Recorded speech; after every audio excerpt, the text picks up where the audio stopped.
I took my dehum coil away for right now. I want to see it running cool mode first. So this should be cooling.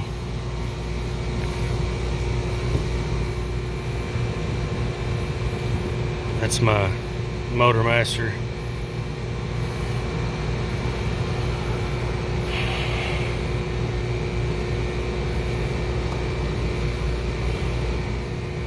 I mean, I'm 12-degree superheat.